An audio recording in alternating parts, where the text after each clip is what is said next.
Le côté attachant, parce que justement, ça a marqué une large époque. Une voiture qui a duré quand même 30 années. Donc ça veut dire qu'elle a traversé des générations. Chacun de maintenant a encore en mémoire quelque part une 4L. Bonjour, Jean Lecam, pilote de 4L. C'est toujours une voiture qui a marqué mon histoire quelque part. Donc, moi je suis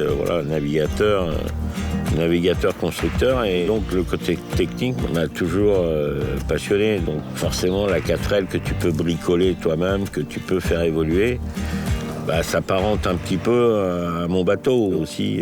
C'est peut-être cette simplicité et cette accessibilité qui rapproche en fait une voiture comme la 4L de mon bateau. On en avait une qui était en circulation, que j'avais achetée à un copain qui habitait dans le pays Vigoudin. Et ça a commencé comme ça. Après, il manquait des pièces sur cette voiture-là, donc j'en ai commencé à en acheter une, et puis 2, et 3, et 4. Je me faisais pas l'idée d'en prendre une pour pièce, donc je voulais pas l'abandonner lâchement, et donc voilà, j'en achetais encore une autre, et le schéma se répétait, et puis je me suis retrouvé avec 7-8 4L.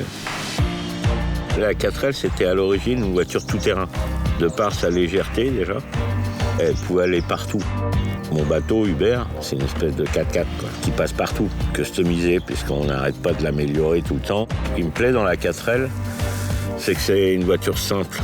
C'est une voiture qui, mécaniquement, est encore accessible aujourd'hui à mes compétences, on va dire. Et puis la 4L, ça a une histoire. T'avais les gendarmes qui étaient en 4L, t'avais la poste qui était en 4L. Et voilà, c'est une voiture qui a quand même marqué 30 ans de son époque.